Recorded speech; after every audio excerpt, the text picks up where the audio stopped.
I just want to introduce you to who Client Success is. We have a ton of great content like these webinars that we do, and I love that you all attend, but I don't want you to forget that we are a software company also. We have a wonderful platform, and we are a customer success platform that helps customer success teams manage from what we say new to renew, that entire post-initial sales lifecycle. So if you're interested in learning more about Client Success, you can head over to our website, request a demo. If you're interested in chatting with me about Client Success, you know I'm happy to do so. You can reach out to me, happy to have a conversation, tell you all the ways that I am using Client Success here at Client Success. But either way, we're excited to partner with you. If you don't have anything in place and you want to evaluate something before the new year, reach out to us. If you don't love what you have today, check us out. Maybe it's a better fit. Either way, we would love to support you. So please entertain Client Success should you need a solution. Now, why you're all here, right? Not to hear my intros and all my logistics. It is to hear Carly. And so today we are covering unconventional tips for growing your career in customer success. I don't know where you were when I was a young professional because I had nobody giving me tips. But I am super, super pumped to welcome you, Carly. Thank you so much for joining us today. Thank you, Kristi. And I know Kristi already said thank you to everyone, but before I actually get into the meat of my presentation, I just want to say two really quick things. Number one is you should all be proud of yourselves for showing up today, whether you're watching live or you're catching the recording. Not everyone is proactive and invested in seeking help for growing their careers. So you should be proud of yourself for even taking this tiny step, just showing up today. So give yourself a little pat on the back. And then number two, I know Kristi already said thank you, but I need to say a genuine thank you as well. I know that time is really our most valuable asset, and it means a lot to me that you are all here giving me your time, and I don't take that lightly. So I promise that you'll leave here today with something new that you can implement, something new that you can implement with your team. And I just thank you. And I'm really grateful to be here. So thank you to all of you. And thank you to Kristi.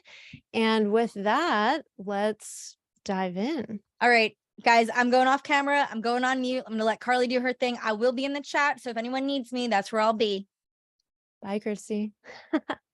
Okay, so really quick, my promise to everyone here is you will leave this session with a list of actions that you can start taking literally today.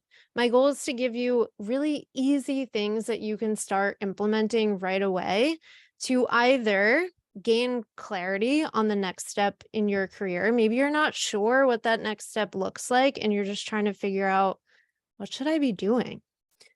Maybe you already have your career goals set and you're trying to work towards them. I'm going to give you some steps that you can start taking to move closer towards those goals. And for any of my team leaders, my people managers on the call, if you are looking for ways to support your team in gaining clarity on their career or moving closer to their goals, I'm also going to give you some things that you can start implementing as well.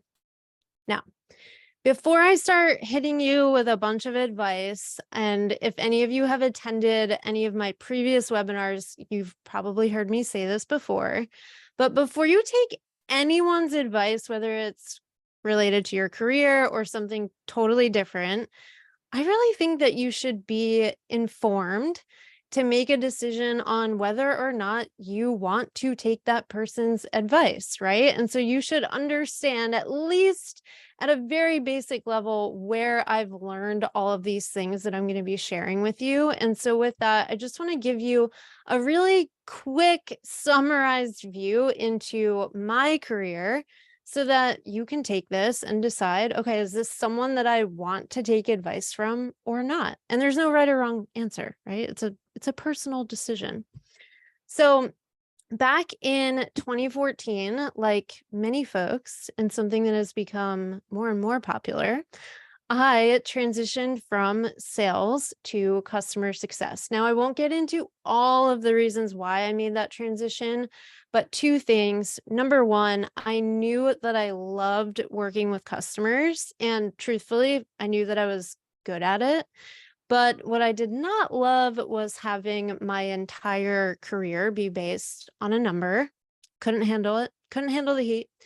And also, I was not great. Also, just did not really enjoy hunting for new business. I was a much better farmer. And so I kind of found my home within customer success. Over the next 7 or so years, I kind of followed that really traditional CSM career path, which, disclaimer, I am going to tell you to avoid later on. But I kind of followed that traditional career path where I moved from an SMB CSM all the way up to strategic. And when you get to a certain point in any career, but especially in customer success, you've been working with enterprise customers for a long time. Naturally, you start thinking, what's next, right? For some people, they're very happy working with enterprise customers, and there's not necessarily something that is next for them, and that's okay. But for me, I was like, all right, there's got to be something else. I gotta make a move. And I knew very early in my career that I never wanted to be a people manager, which is something that we'll also talk about later. But I knew that that was not my career trajectory. And so I was like, all right, I got to come up with something else. And so what I did in 2021 was I actually went to my leadership team, and so grateful for them. They were very welcoming of new ideas. And I said, I think I'm going to create my own role. Is that cool? It was actually much more involved than that. I put together a whole business case. I mapped what I was going to be doing to challenges the business was having, to KPIs that we wanted to impact. And they were like, go for it. So I created a CS enablement role, which is actually quite different from your traditional CS enablement role. I was not onboarding new CSMs. I was not enabling them on product updates or anything of that sort. I was designing career paths into and out of CS. I was helping put together our interview processes, our promotion plans, and I was also enabling CSMs on soft skills. So things like how to do discovery. So this is not your traditional CS enablement role, but I was able to map this to KPIs of the business. And my leadership team was like, yeah, if you're going to impact these KPIs, let's do it. I freaking loved that role. Obviously, I created it, so it was kind of like my dream job. But shortly after getting into that role, I realized, wow, this is something I love doing. I'm pretty good at it. And I feel a little bit limited in the impact I can make because it's really just my CSM team that I get to work with. So a couple years ago, I decided to launch my own business where to date I have now coached over 400 people who are either new to customer success, have been in the field for 8 years, really the whole spectrum, on their career decisions, whether that be I'm looking for a new job in customer success, I'm looking for my first job in the role. I don't know what I'm looking for, but I need some help. And that's what I've been spending pretty much the last 2 years doing. So that's enough about me. Again, this is just so that you can feel confident making a decision on whether or not you want to trust my advice. And now I'm going to stop talking about myself and I'm going to give you some unconventional tips for how to grow your career. Number 1, put your goals to the side. Let me explain. What I have found, and I'm guilty of this, I have definitely made this mistake before, is when making career decisions, oftentimes what we do is we just think about things like money or titles. And there's nothing wrong with having money or a title be part of your career goals. In fact, that can actually be a really good thing, can be very motivating.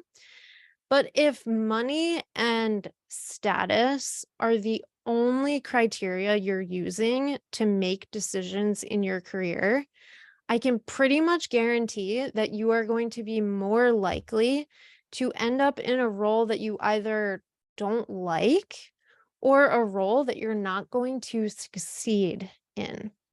And so I'm going to talk about how to kind of put money and status to the side and instead create what I call filters for your career decision making that are going to much more likely result in you ending up in a role that you enjoy and one that you're going to be really, really good at. Because who doesn't want to be good at their job, right? Okay. So, what I want you to do is just think about all of the decisions that you make in your career as being run through a filter. And the criteria that we use to build that filter essentially dictates the decisions we make. So, like I've already said, for a lot of us, and usually it's because we haven't been told otherwise, our filter just looks like this. It's just based on money and title or status. And again, that's not necessarily a bad thing. These are good filters to have for the decisions you make. But if these are the only things that you're filtering your decisions by, you're more likely to have bad roles kind of trickle through that filter and end up in a role that you don't like or one that you're not going to be good at. So I'm going to tell a really quick story about how this has happened to someone in CS, and I bet there's at least one person here who can relate to this. So I was working with a enterprise CSM, and she came to me and she basically said, I think there's something really wrong with me. I was like, what do you mean? What are you talking about?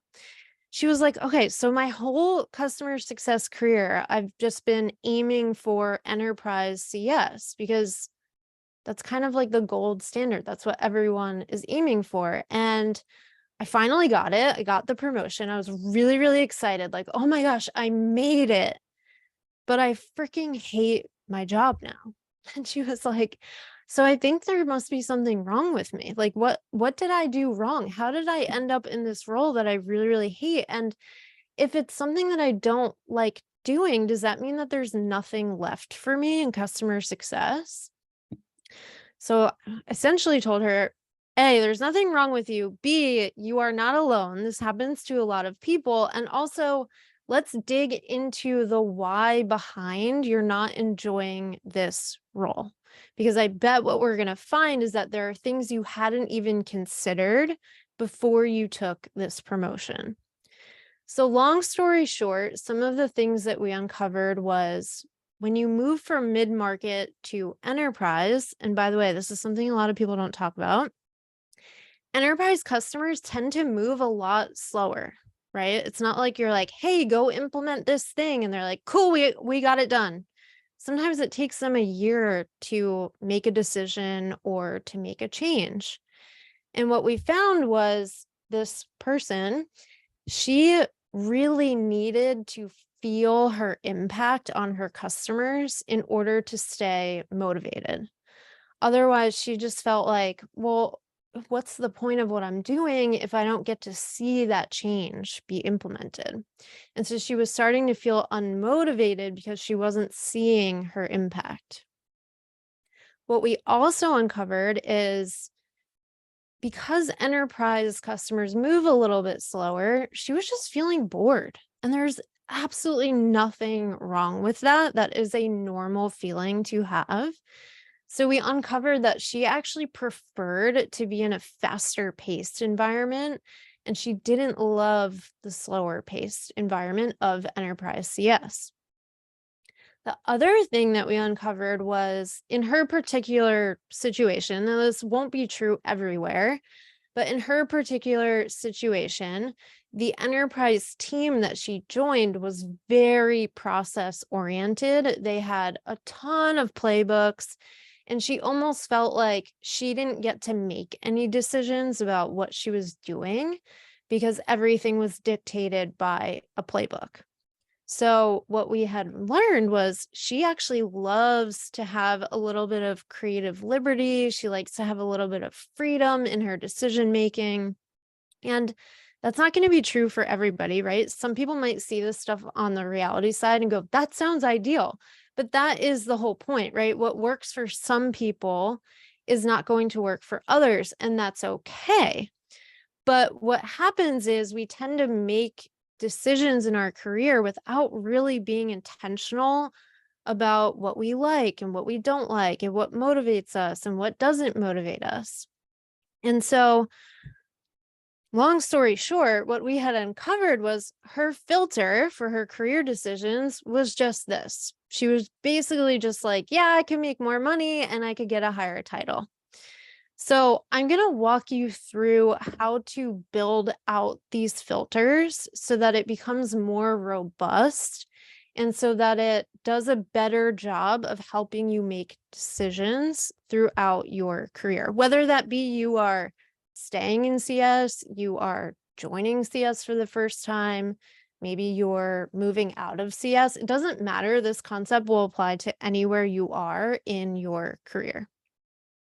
So let's start with one we can all relate to. I'm sure everyone here has either had a really, really bad manager or a really amazing manager who just did everything right and you absolutely loved them, right? I'm sure everyone, if you can relate, please put something in the chat. So what I want you to think about is, okay, what made that manager not a good fit for me? Was it that they micromanaged me? They didn't support my goals? They didn't care about work-life balance? And on the opposite spectrum, you can also think about, what did I love about that manager that I had? What did they do really, really well? And then that experience becomes a filter for any career decision that you make going forward. So whether that be you are interviewing for a new role and you ask your potential new manager, hey, how do you prefer to stay informed about what your team is working on in a remote setting? That could reveal if they are a micromanager or if they're going to be way too hands off and that's something that isn't going to work for you.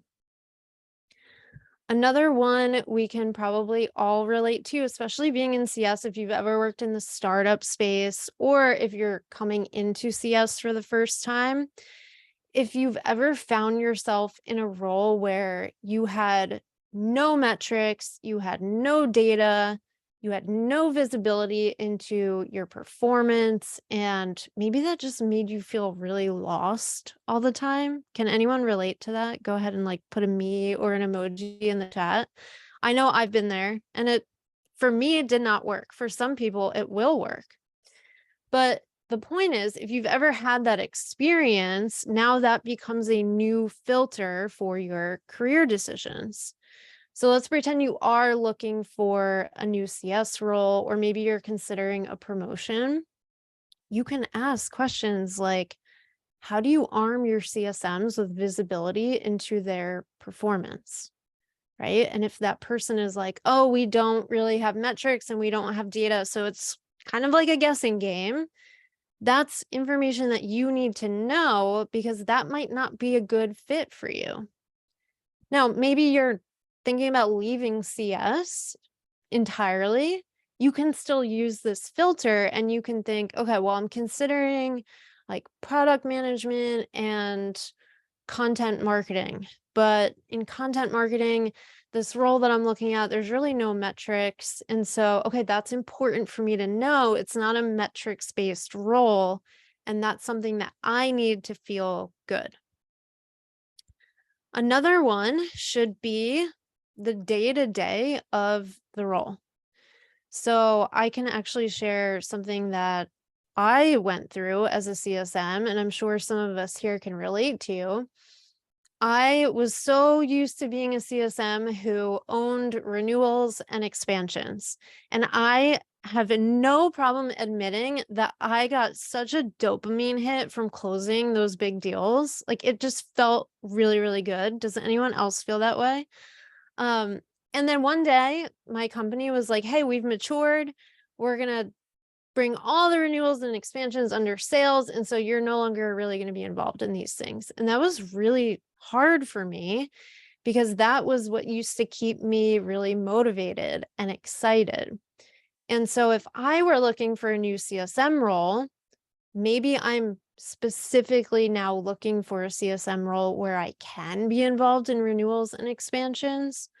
Or I need to think about, okay, if I'm not getting that motivation from closing deals, where is that motivation going to come from? And will this role give me that? Last one I'll share, and this ties back to the story I told about my client who was feeling super boxed in by processes. I know that this is something that everyone should think about. We tend to fall on one side of the spectrum or the other. You either love processes because you love structure, or you hate processes because you feel like they box you in and you're not creative enough, right? Everyone kind of falls on one side. That's something that you should seriously consider in any career decision that you're making is, how do I like to operate? Do I like to have processes or do I not like having processes? And then you need to use that information to make decisions in your career. Now, if you're interviewing for a new role, whether it be at a new company or it's a promotion, something you might want to ask is like, can you describe for me how your team leverages playbooks? And if you're someone who doesn't love a ton of processes and they say, well, every single thing you do is dictated by a playbook, that's information that you're going to want to use to make your decision. Another way to think about this filter analogy is we're kind of like creating baggage, which I know in relationships is not essentially a healthy thing, but in this case, it's really good baggage, right? We're just using experiences that we've had in the past, thinking about, okay, what did I like? What did I not like? And why? And now I'm going to carry these things with me throughout my career to inform the decisions that I make. And when you have a really nice, big, thorough filter, like I've pictured here, it's much less likely that bad fit roles are going to trickle through that filter because you're making your decision on a much more informed basis. Okay, so now I'm going to give you some really quick, easy things that you can literally start doing today, maybe not while we're on the webinar, but afterwards, to start building these filters for yourself. So number one, I call this proactive self-reflection. This is great for my folks who are here who are in a place where their next career decision is not urgent, right? Like maybe you're happy at work, but you're starting to think about the next thing that you want to do. You are lucky you get to be proactive about this. And this is something that you can literally start today and just slowly chip away at it over time. This is definitely the most effective self-reflection, but it's not always realistic, right? We're not always given the liberty of time to make career decisions. So you can do this however you want, whatever works better for you. You can keep a journal on your desk. You can open a note in your phone, an empty Google Doc. I know lots of folks like to just email themselves on the same thread. You can even set an alarm for like once a day or once a week to remind yourself to do this. Essentially, all you're doing, and don't worry about like writing these all down because you're going to get the slides, is just ask yourself really simple questions and answer them as frequently as you can. What did I enjoy about my day? What did I not enjoy? What made me feel good today? What took away my energy today? What makes me feel like I'm doing a good job? What makes me feel motivated? It's much easier to do this if you slowly do it over time because you're going to start to notice patterns like, oh my gosh, I never even realized that internal meetings suck the life out of me. So maybe becoming a team leader isn't the best choice for me because I'm going to be spending a ton of time on internal meetings. Wow, I never even knew that about myself. If you are not lucky enough to be in a position where you can do this really proactively, you can still do it reactively. And this is just sitting down and looking backwards at your career and trying to answer the same questions One thing I will say, if you are doing this reactively, you'll notice the questions are essentially the same. But if you are doing this reactively, and this is true for any self-reflection that you're doing, is don't try to do it all at once. So don't just say, I'm going to sit down for 3 hours and just self-reflect, because self-reflection really requires time and it requires space. So you need to get these prompts into your mind, and then you need to like walk away from them and not think about them. And what that's going to do is allow those memories and those thoughts to flow more naturally, as opposed to sitting down and trying to force it. It's just going to be a lot more productive if you do this over time. So if you are in a position where you need to do this reactively, you need to make decisions quickly, give yourself a week, set a timer for maybe like 10 minutes a day for the next week, and just self-reflect for 10 minutes. And I promise you will get very, very far. Now, for my team leaders on the call, there is something that you can also do. Oh, let me go through one more advice. So once you've done that self-reflection, maybe this is obvious from the exercise we just did, but this should become your roadmap for any new opportunities that you're considering. So if you're searching for a new job, you should be using those things that you learned about yourself in self-reflection to ask questions of your interviewers, right? Like, what's your leadership style like? I'm someone who loves having metrics in place. So can you walk me through what that looks like? If you are not considering a new role and you're just trying to think about ways that you can implement the things that you like and the things that you're good at in your current role, you can do this self-reflection. And I love this. If you're not doing this, this is like the one thing you should take away from today. Bring those observations to your manager and say, hey, so I've been thinking a lot lately about what I want to do in my career, what I enjoy doing, what I'm really good at. And what I've discovered is I really, really love X, Y, and Z. Can we start talking about ways in which I can do more of these things in my current role? And what that's going to do is give you the opportunity to collaborate with your manager, to let them open the door for you for more opportunity to do the things that you really, really enjoy doing. So it's not always a case of, I want to do more of these things, I have to go find a new role. In a lot of instances, your manager is going to be very open to helping you do more of those things in the role that you're already in. Okay. And then for my team leaders, really easy ways that you can start implementing this with your team. I love the idea of team leaders by themselves coming up with a self-reflection question bank, and you can steal my questions, I don't care, and share it with your team in your one-on-ones and just ask them to work on it and just like show their progress over time.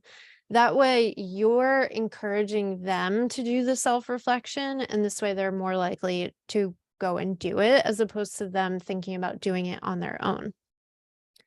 Another thing you can do, and I've done this before when I was in CS enablement, is you kind of create this like team-wide professional development activity where you walk them through the benefits of this self-reflection, and then everyone together as a team brainstorms on those questions that they can use for self-reflection. So this way, instead of you giving them the questions, you're all coming up with them together as a team. And I would love to hear if you have done something like this before, whether you are a leader or you're an individual contributor. If you've ever done anything like this with your team, drop it in the chat, because my hypothesis is that not many teams are doing this, because I didn't get a lot of this in my career. Okay. Let's move on to unconventional tip number 2, which I alluded to earlier, and that is stop following career paths. Let's talk about this. So what I want to make very, very clear is it's okay to follow a career path that has already been paved for you. So it's totally fine if you want to move from SMB CS to mid-market to enterprise to becoming a team leader to becoming a director. There's nothing wrong with that. But what I would encourage you not to do is just blindly follow a path without even thinking about it. That's where you could get into some trouble.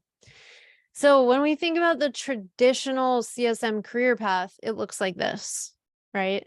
Does everyone agree? Yes. We move from SMB to mid-market to enterprise to team lead. And there's nothing wrong with this path. But if you're just kind of like closing your eyes and letting someone drag you along this path, that's not going to be great, because that means that you're not actually making those decisions based on what you want or what you enjoy.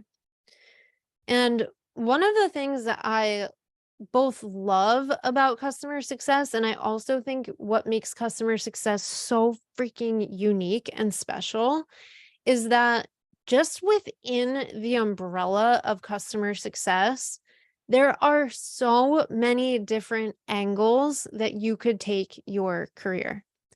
You could stay in mid-market customer success forever. You could have an entire career just in mid-market customer success. You could decide, hey, I actually don't want to be part of the entire customer journey. I only want to focus on onboarding, and you could have a whole career just in onboarding. So there's, even just within the CS umbrella, endless paths that you can take. So if you're not already thinking about your options this way, start looking at, okay, well, maybe I don't want to move into enterprise. Maybe I want to stay in mid-market forever. What could that look like? What also makes customer success so special is that we literally have our hands in everything, right? Every team that you see here in blue, we interact with these teams almost every single day. And so we are very, very uniquely positioned to explore career opportunities in these other departments, because we already know these departments, we work closely with them. If you even have an inkling of interest in product or product management, use those relationships that you already have with the product team. Use that exposure that you naturally have to the product team to explore if maybe you want to leave CS and go into product. So a couple of career paths that I'm just going to open your minds to right now. Number one, it is absolutely okay to remain an individual contributor forever. I think we've all been preconditioned to think, if I don't move up into people management, then I haven't grown my career or I haven't achieved some level of success. I say that's BS. If you want to move into people management, amazing, but you certainly don't have to. If you want to explore different levels of CS and then move into marketing, you can do this. I know many people who have done this. Let's say that you explore people management and then you decide, you know what, actually, I want to go back to being an individual contributor, but I want to work with partners instead of customers. That's okay too. Just as creating your own role is also okay. Now, I will say this is probably one of the more difficult of the options, but what I want you to take away from this is a career path is not just level 1, level 2, level 3, level 4, level 5, right? There are so many options, and you should really be creating your own definition of success. Who cares what other people are doing? You don't need to do what they're doing if it doesn't make sense for you. When you blindly follow a path that is in front of you, and maybe you're hearing this right now and you're like, oh, crap, am I blindly following a path? You are much more likely to end up in a role that you're not going to love, or one that you're just not going to be as good at. So some actions you can start taking today. I love these little tips and tricks. I have done all of these. So maybe you're like really, really early on in this process and you're just starting to think about other roles that you might want to entertain. You can do some like quiet internal research without actually putting it out there that this is something you're doing. So two options for you. Number one is go look at the calendars of people at your company in the positions that are of interest to you, whether it's a director of customer success, a product manager, a support specialist. Just go stalk their calendars. Look at things like how much time they spend in meetings, who they meet with most often, the topics of their meetings, and you're going to learn a lot about that role just by looking at their calendars. By the way, option one here is pretty much how I decided I never wanted to be a people leader. Option two, this is another thing that I did, and I encourage people to do this all the time. Let's say that you're considering product management and you're like, I think it's cool, but like I don't actually have a good understanding of what those people do every day. And you don't necessarily feel comfortable going and asking them just yet. Go look through your internal like wiki or your Google Docs, wherever your company stores this information, and try to find an onboarding process for one of those roles and just like read through it.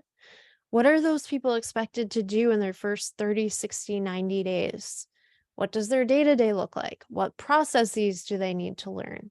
And that could really quickly either turn you on to a role or completely turn you off, because you might be like, oh, I didn't realize that that's something I would have to learn and I don't want to do that. So this is great if you're very early on, just lightly entertaining other options. Another way you can go about this is thinking about the KPIs that companies are trying to optimize for, or challenges that they're trying to optimize for, or just initiatives that they have. However you want to think about this, it works. So I was talking to a client recently. We were trying to figure out, she's like, I don't think I want to do CS anymore, but I really don't know what I want to do. And we were just asking her a ton of questions like, well, what do you think is interesting when you're sitting in your company-wide meetings? Like, what really piques your interest? And she said, one thing that I've always been like kind of fascinated by is moving trial users to paid users, but I don't think I want to be a salesperson. And I was like, great, let's throw it into Google and let's just see what job descriptions are out there that mention trial users. Now, she wanted to stay within the software industry. So you can actually see the query here on Google that we used. And we just use this to think about what are all the roles that touch trial conversion. And we found new user training. We found content writer. We found implementation specialist. And these were three things that we were not thinking about before because we didn't know a whole lot about this process. So now she has 3 avenues just from this one Google query where she can go look at, okay, what does this look like at my company? Maybe I want to be a content writer. Maybe I want to work in implementation. But these are all different options to get her involved in trial conversions. And you would obviously plug in the thing that you're interested in instead of using trial users. If you are a team leader, please at least do one of these 2 things if you're not already doing this. Number 1, once a quarter, once a year, whatever you have the time for, create some sort of professional development event for your CS team. A really easy way you can do this is invite your C-suite to an hour-long panel and just let your team ask them questions that are related to their careers.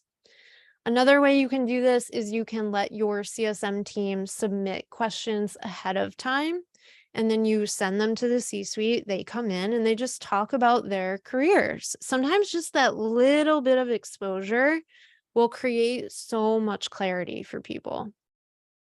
Another way you can do this, I've seen this done very, very, very well, is you do the same sort of thing, but with people who are external to your organization.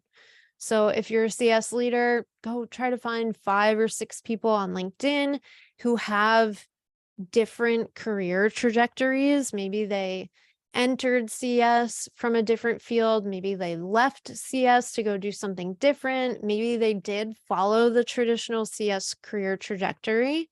Try to bring in a really diverse perspective. And again, just let your team ask them questions. Is anyone doing this? This is another one where I would love to see if you're doing something similar or like a slightly different version of this, share that in the chat. All right.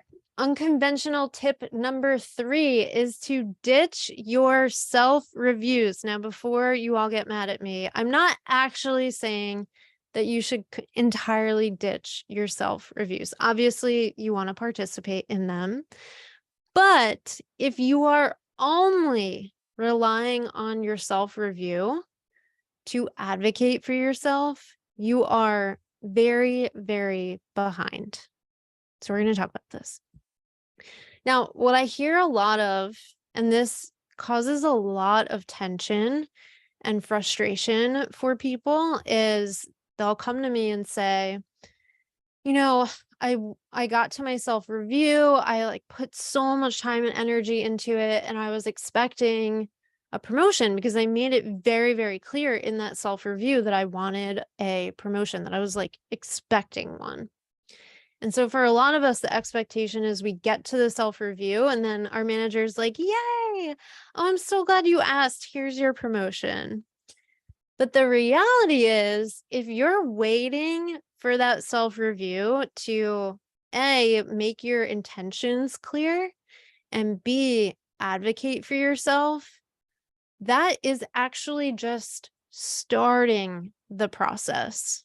So oftentimes what happens is we feel disappointed because then our manager is like, okay, yeah, this is a great place for us to start. And then it takes 9 months for the promotion to actually come around. So that's what I mean by, if you're waiting around for a self-review, please stop doing that.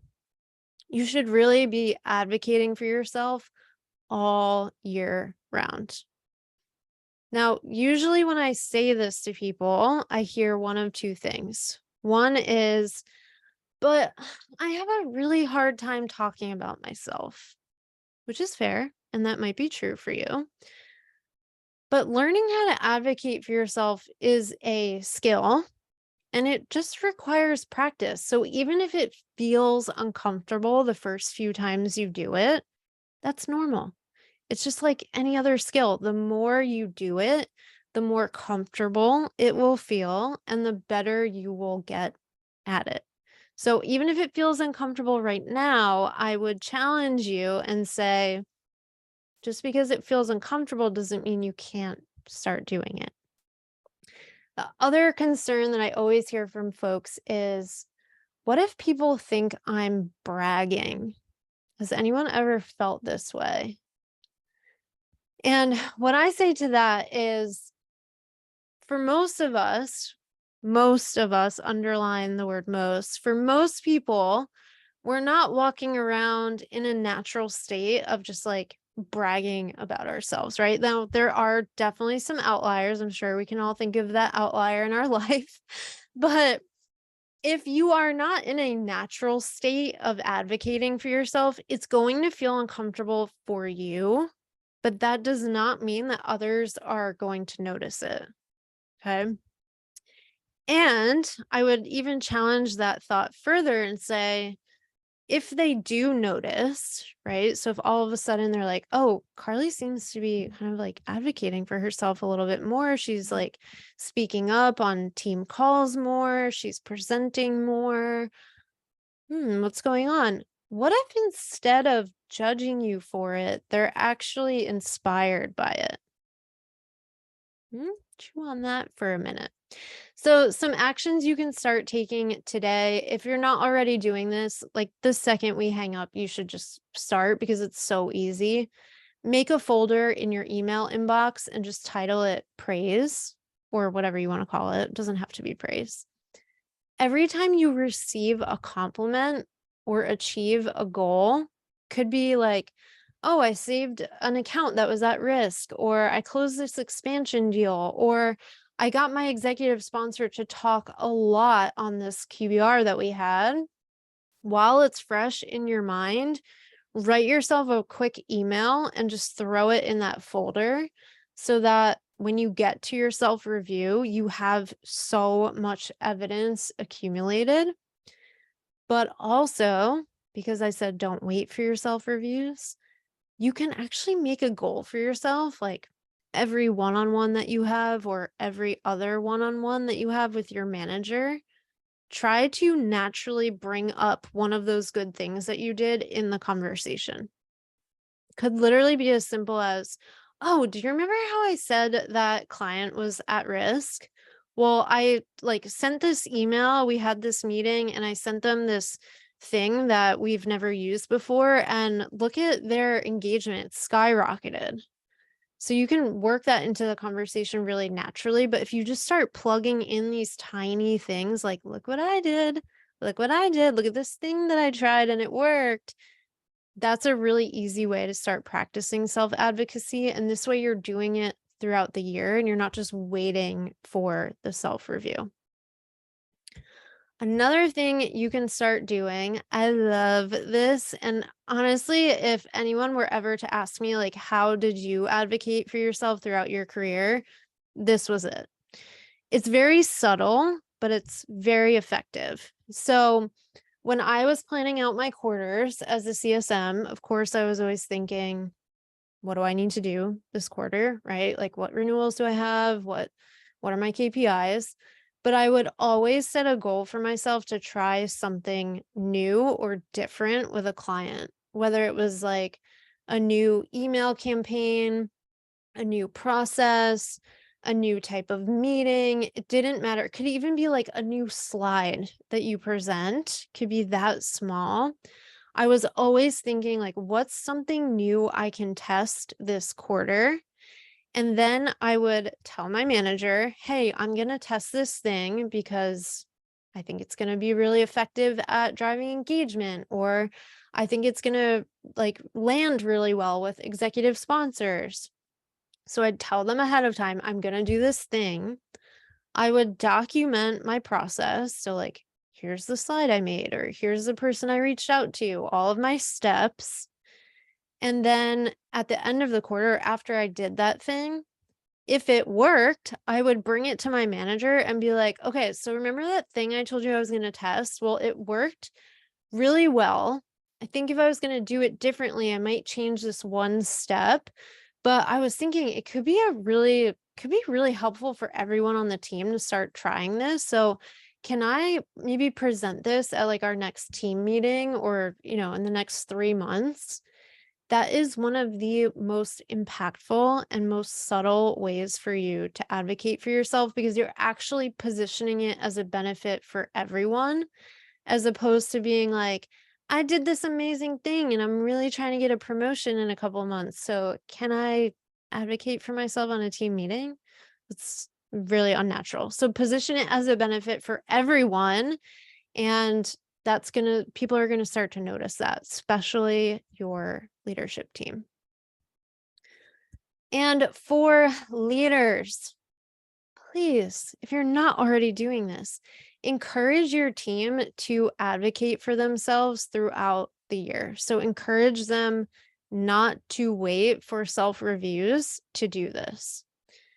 Couple options. So every quarter, because I know my CS leaders have a lot going on, right? You probably have 50 million priorities and projects and initiatives. Present some of those things to your team and then say, I'm looking for 2 volunteers to help me with this or to test this thing. Who wants to be involved in this? And then you kind of create a little squad of people who are volunteering to try new things. Another thing you can do is ask for volunteers to take over team meetings. So you can say, all right, next month, I'm going to run the team meeting, but then the month after that, I want someone on the team to volunteer and teach the team something related to our roles. That's going to create an environment where people are more likely to step up, get out of their comfort zone, and do these things that equate to self-advocacy. The easiest, smallest thing you could do is in your one-on-ones, just start asking, what are you proud of this week? And then they're going to start to anticipate that question. And so they're just going to get in a natural state of, what am I proud of? What have I done well? And that's going to help them self-advocate throughout the year as opposed to waiting for their self-review. Okay, I'm actually going to stop there. I do have more to share, but that will just be a little surprise for you when you get the deck afterwards, so that we have time for Q&A. I could have listened to you go on and on. And I wish that there was a way for me to extend this and not disrupt everyone's universe. This was so, so good, Carly. And I will tell you, as somebody who hosts these all the time, this chat is on fire. Oh, There's so much good. engagement in here and so much goodness. I love that everyone is investing in this conversation because it's an important Yay. one to have. So let's see if we can get to like 2 questions with the time remaining, maybe 3. And Cool. Jeffrey, we got so many in here. Okay. All right. Let's say we're going to do one of Jeffrey's. He's got a lot in here. Okay. I'm picking one at random. What approaches can individuals take to assess the cultural and value alignment of potential roles or organizations, ensuring that their career trajectory remains aligned with their core beliefs and principles? Ooh, okay. That is a really, really good question. And that all comes down to your filters. So remember I said like create some baggage, sit down and think about what are things throughout my career that I loved? What are things that I hated? Like what left a sour taste in my mouth, whether it be the way that teams collaborated or did not collaborate. Maybe it was the way that your manager led the team. Maybe it was the way that leaders spoke to one another, right? Just think about like all those little things and then turn them into questions. So if I have a bad experience where I'm coming from a place where it was a toxic culture and the teams did not collaborate, like one team would ask another team for help and they'd be like, no, that's not my job. I would turn that into a question if I'm assessing a new company. And another tip here is always ask for examples. So if like Kristi's interviewing me and I want to learn more about her company, I'm not going to say, do your teams collaborate well? I'm going to say, Kristi, can you give me 2 examples of how you foster collaboration between teams? Because now she has to give me examples. So she kind of has to like walk the walk as opposed to just giving me some fluffy answer. Hopefully that answers the question. All right. I think we can do one more. Okay. So Michelle asked, how do you handle the question, where do you see yourself in 5 years? If you A, don't know yet, or B, think you might want to stay in an IC role? That is a great question. And I would say lead with honesty. At least show that you are being intentional about your career decisions. You could say, that's a great question. I don't know exactly where I want to be in 5 years, but I can tell you that I want these 3 things. Like, I want to feel like I'm an expert in the industry that I'm in. I want to have the opportunity to work with customers. And I also want to be in a leadership role. So have something. It doesn't have to be, I want to be an enterprise CSM at a cybersecurity company that just raised a Series C round of funding, right? It doesn't have to be that specific, but at least show that you're thinking about progression. Awesome. Well, listen, I wish that we can get through all of these questions. And Jeffrey, maybe you and I can set up a separate call. I see that you're meeting with TJ and Melissa, but with all your great questions in the Q&A, please reach out to Carly because that could be an entire conversation. So I do want to just by, thanking everyone for carving out, again, some time in your day. I know everyone is super busy, but this is a really important topic and something I hope that you guys are all investing more than just 60 minutes into, because I will tell you, one of the ways that I got to where I am in my career is because I've been extremely deliberate about my career path. And again, it looks different for everybody, but how you get there, the one thing I could say is commit to your progress, your program, what that looks like. So Carly, thank you so much for sharing all of your wisdom. This was fantastic. I think we should do like a part 2, because it seemed like there was some. All right, we may do a part 2, everybody, because I think that there is some other goodies in there that I don't want to fall short. So maybe take those slides out, and I think we do a follow-up here. All right, guys, thank you so much. Enjoy the rest of your day and your week. Go out there and really do some great work with your customers, and we will see you back here for another episode of our webinar series. So thanks again. Thanks, everyone. Bye, everyone.